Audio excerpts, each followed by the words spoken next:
இது மகிமை நேரம். இயேசு கிறிஸ்துவின் இனிதான நாமத்தினாலே இந்த 4வது நாளில் கூட உங்களோடு கூட ஆண்டோடைய வார்த்தையை பகிர்ந்து கொள்ளும்படியாக கொடுத்த கிருபைக்காக நான் தேவாதி தேவனை ஸ்தோத்திரிக்கின்றேன். கடந்த 3 நாட்களும் கூட நமக்கு பரிசுத்த ஆவியானவர் எவற்றிலிருந்தெல்லாம் நம்மை விடுவிக்க அவர் வல்லவராயிருக்கிறார் என்று சொல்லி நாம் தியானித்து வந்தோம். இந்த 4வது நாளில் கூட ஆவியானவர் எதிலிருந்து நமக்கு விடுதலை தருகின்றார் தெரியுமா? அக்கினியிலிருந்து கூட அவர் விடுவிக்கிறவராயிருக்கின்றார். தானியேல் 3ஆம் அதிகாரம் 25ஆம் வசனத்தில் வாசிக்கின்றோம். 4 பேர் விடுதலையாய் அக்கினியின் நடுவே உலாவுவதை காண்கிறேன் அப்படின்னு சொல்லி இந்த ராஜா சாட்சி கொடுக்கின்றார். அவங்க சாத்ராக் மேஷாக் ஆபேத்நேகோ என்பவர்களின் அவர்களுடைய சரித்திரத்தை, அவருடைய அந்த காரியங்களை யாருமே சின்ன குழந்தைங்களுக்கு கூட தெரியும் இல்லையா? அப்போது இந்த ராஜா என்ன செய்கிறாரு, அந்த ரொம்ப உயரமான ஒரு பொற்சிலை உண்டு பண்ணி இதில் எல்லாருமே வணங்கணும் அப்படின்னு சொல்கிறாங்க. அதுக்கு சாத்ராக் மேஷாக் ஆபேத்நேகோவும் விதிவிலக்கா இல்லை, எல்லாருமே வணங்கணும் அப்படின்னு சொல்லி ராஜா சொல்லிடுறாரு. ஆனால் இவங்க 3 பேர் என்ன செய்யலை, வணங்கவே இல்லை. வேண்டாம், எங்களுக்கு நாங்கள் நீர் நிறுத்தின பொற்சிலை நாங்கள் என்ன செய்ய மாட்டோம், வணங்குறதே இல்லை, நாங்கள் எங்களுடைய தேவனை மாத்திரம் நாங்கள் ஆராதிப்போம் என்று சொல்லி ரொம்ப ஸ்ட்ராங்காக, ரொம்ப உறுதியாக என்ன செய்கிறாங்க, நிற்கிறாங்க. அப்போ ராஜா எவ்வளவோ சொல்கிறாரு, நான் இன்னும் உங்களுக்கு ஒரு சான்ஸ் கொடுக்குறேன், இன்னும் என்னுடைய கீத வாத்தியங்கள் எல்லாம் இன்னும் ஒரு முறை கூட நான் முழங்க இருக்குது. அப்போ அந்த வாத்தியங்கள்லாம் இசைக்கருவிகள் எல்லாம் வாசிக்கும் பொழுது நீங்கள் இன்னும் ஒரே ஒரு முறை நீங்கள் இந்த சிலைக்கு முன்பதாக தாழ விழுந்தீங்கன்னு சொன்னால் நான் உங்களை உயிரோடு வைப்பேன். இல்லைனா அந்த தீச்சுளை, இப்போ இருக்கிறதே ஒரு தீச்சுளை, அதை நான் 7 மடங்காக சூடாக்கி, அது சாதாரண தீச்சுளையாகத்தான் இப்போது இருக்கிறது, ஆனால் அதை 7 மடங்கு சூடாக்கி நான் என்ன செய்வேன், உங்களை அந்த தீச்சுளையில் போட்டுருவேன் அப்படின்னு சொல்லி ராஜா என்ன செய்கிறாரு, பயமுறுத்துகிறார். ஆனாலும் கூட அவங்க அந்த ராஜாவின் வார்த்தைக்கு அந்த 3 பேருமே என்ன செய்யல, பயப்படவே இல்லை. ஏன்னா எங்களோடு இருக்கிறவர் பெரியவர், இந்த உலகத்தின் ராஜாவோடு கூட இருக்கிறவரை காட்டிலும் என்னோடு இருக்கிறவர் அவர் பெரியவர் என்று சொல்லி உறுதியாக வைராக்கியத்தோடு என்ன செய்கிறாங்க, அந்த சிலையை பணிந்து கொள்ளாமல் இருந்தாங்க. பாருங்கள், யாராவது இப்படிப்பட்ட ஒரு தீ, ஒரு அக்னியிலே மாட்டிட்டா அவங்க உயிரோடு வெளியே வர முடியுமா? பாருங்கள், எவ்வளோ அப்படியே சப்போஸ் ஒரு தீ விபத்தில் தான் மாட்டிக்கொண்டு அவங்களால உயிரோடு வர முடியுமா?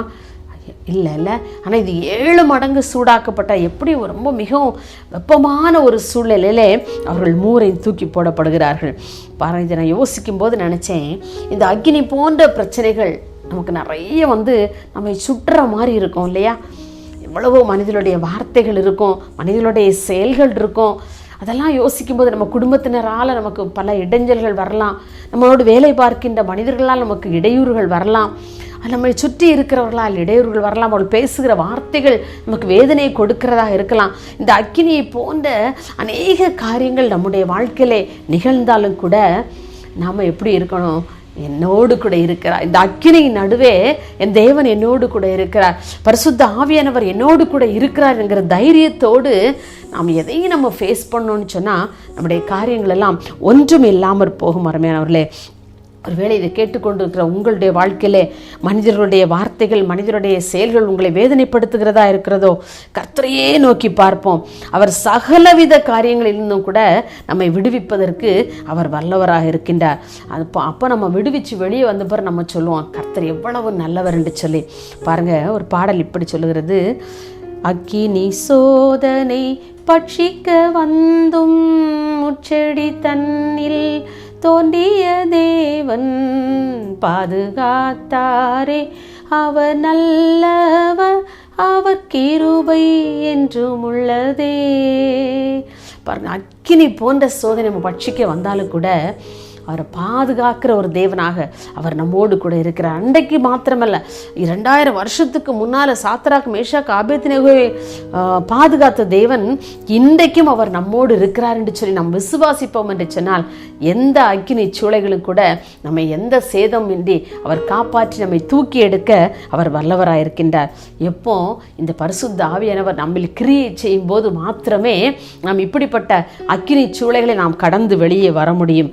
பாருங்க, ஒருவேளை இன்றைக்கு உங்களுடைய வாழ்க்கையில் நீங்கள் மலை போல ஒரு பிரச்சனைகளாக இருக்குன்னா, உங்கள் பிரச்சனையை பார்க்கும்போது ஐயோ இவ்வளோ பெரிய பிரச்சனையாக இருக்கிறதே, அல்லது எரிகோ கோட்டையை போன்ற பிரச்சனைகளாக இருக்கின்றா, அல்லது அக்கினி சூளையாக இருக்கின்றலாம், அல்லது அவர் யோர்தானை போல உங்களுடைய பிரச்சனைகள் கரை புரண்டு ஓடலாம், அல்லது செங்கடலை போல உங்களுடைய வாழ்க்கையில் அப்போ ஒரு தடுப்பு சுவராக அந்த செங்கடல் அன்றைக்கு இஸ்ரவேல் ஜனங்களுக்கு இருந்ததை போல இன்றைக்கு உங்களுடைய வாழ்க்கையில் பல காரியங்கள் உங்களுடைய வாழ்க்கையில் தடுப்பு சுவரை போல நின்று கொண்டிருக்கலாம். ஆனால் எல்லாவற்றில் நின்று தேவன் விடுவிக்க வல்லவராக இருக்கிறார் என்பதை மாத்திரம் நீங்கள் விசுவாசிப்பீர்கள் என்று சொன்னால் நிச்சயமாகவே அவர் அக்கினி சூழலிலிருந்து விடுவித்த தகப்பன் எல்லா சூழலிலிருந்தும் நம்மை அவர் விடுவிக்க வல்லவராக இருக்கின்றார். நான் உங்களோடு கூட இருக்கிறேன் என்று சொல்கிறார். உலகத்தின் முடிவு பரியந்தம் யாரால் இந்த வார்த்தையை சொல்ல முடியாது. ஏன் நம்மை பெற்ற பெற்றோர்களே சொல்லலாம், இப்போ நான் உன் கூட இருக்கிறப்பா, அந்த காரியத்தெல்லாம் நீ செய்யி, நான் உன் கூட தான் இருக்கிறேன்னு சொல்லுவாங்க. ஆனால் உன் வாழ்க்கை முழுதும் நான் உன் கூட இருப்பேன்னு அவங்களால சொல்ல முடியுமா? இல்லை பையனுக்கு ஒரு 30 வயசு ஆகும்போது அந்த அப்பாவுக்கோ அம்மாவுக்கோ 80-90 வயசாக மறித்து போகலாம்.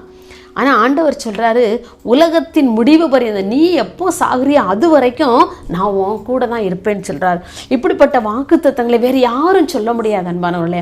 ஆம், நம்மோடு கூட இருக்கிறார். நம்மோடு கூட இருந்து நம்மோடு கூட அவர் செயலாற்றுகிற தேவனாகவும் இருக்கிறார். அந்த பரிசுத்த ஆவியானவரை நம்முடைய வாழ்க்கையில் நாம் பெற்றுக்கொள்ளோம் என்று சொன்னால், நாம் ருசித்தோம் என்று சொன்னால் நிச்சயமாகவே நம்முடைய வாழ்க்கை ஒரு விடுதலையுள்ள வாழ்க்கையாக இருக்கும் என்பதில் எந்த சந்தேகமே இல்லை. எப்படிப்பட்ட அக்கினி சூளைகளாக இருந்தாலும் சரிதான், எல்லா அக்னி சூளையிலிருந்தும் அவர் கரம் பிடித்து நம்மை தூக்கி எடுத்து, அப்படியே அந்த எத்தனை விபத்துக்கள், எத்தனை மரணங்கள், எத்தனை செய்திகள் நம்ம கேள்விப்படுறோம். ஆனால் ஆண்டவர் அது எல்லாவற்றிலிருந்து நம்மை பாதுகாக்கவில்லையா? அப்போ அப்படிப்பட்ட வல்லமையுள்ள தேவனே நம்முடைய இருதயத்தில் நாம் விசுவாசித்து, ஆண்டவரை நீங்கள் என்னோடு கூட எந்த நேரம் இருங்கப்பா, உலகத்தின் முடிவு பரியந்தம் சக நாட்களிலும் நான் உங்களோடு இருப்பேன்னு சொன்னீங்களே, நீங்கள் எங்களோடு கூட இருங்க, எங்களோடு கூட வாசம் பண்ணுங்க. எங்களுடைய வாழ்க்கையின் எப்படி பிரச்சனைகள், அக்கினியை போன்ற பிரச்சனைகள் எங்களுடைய வாழ்க்கையில் நாங்கள் ஃபேஸ் பண்ணாலும் அதிலிருந்து எங்களுக்கு விடுதலை கொடுங்கன்னு சொல்லி நம்ம ஆண்டவரிடத்தில் கெஞ்சும் பொழுது நிச்சயமாகவே அவர் நம்முடைய பிரச்சனைகளிலிருந்து பாடுகளிலிருந்து நம்மை விடுவிக்க அவர் வல்லவராக இருக்கிறார். நாம் ஜெபிக்கலாமா? மகா இரக்கம் கிருபை நிறைந்த அன்புள்ள இயேசுவே, இந்த அருமையான இந்த 4ஆம் நாளின் காலை வேளைக்காக பாவமே நன்றியோடு துதிக்கிறோம், ஸ்தோத்திரிக்கிறோம் ஐயா. ஆண்டவரே, இந்த நாளிலும் கூட ஆண்டவரே, நீர் அக்னி போன்ற சோதனைகள் எங்களுடைய வாழ்க்கையில் எங்களை பட்சிப்பதை போன்ற எங்களை நெருக்கி வந்தாலும் கூட எல்லா விதமான காரியங்களிலிருந்தும் எங்களை விடுவிக்க கர்த்தர் நீ வல்லவராக இருக்கிறீர். அதற்காகவும் ஸ்தோத்திரிக்கிறோம் ஆண்டவரே. பிள்ளைகளுடைய வாழ்க்கையிலே பணப்பிரச்சனைகளா, கடன் பாரங்களா, ஆண்டவர் இன்னும் பலவிதமான ஆண்டவர் அக்கினியை போன்ற பிரச்சனைகளினாலே பிள்ளைகள் கவலைப்பட்டு கலங்காதபடி ஐயா, நீங்கள் பரிசுத்த ஆவியானவர் எங்களோடு கூட இருக்கும் பொழுது நிச்சயமாக எல்லாவற்றையும் நான் தாண்டி தாவீதை போல மதிலை தாண்டுவேன் என்று சொன்னதை போல எல்லா பிரச்சனைகளையும் தாண்டி வெளியே வர கர்த்தர் நீங்கள் உதவி செய்கிறதுக்காக உமக்கு நாங்கள் நன்றி செலுத்துகிறோம். ஆவியானவரே, ஒவ்வொரு பிள்ளைகளுடைய வாழ்க்கையிலும் நீங்கள் கூட இருந்து அவர்களை நடத்துகிறீர் என்பதை ஆண்டவரே அவர்கள் விசுவாசிக்கும்படியாக நீங்கள் செயலாற்றும்படியாக நாங்கள் ஜெபிக்கிறோம் ஐயா.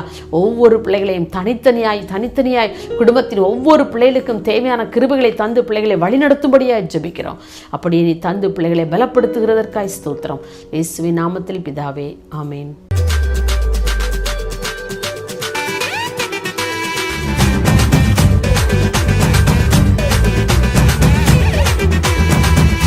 மகிமை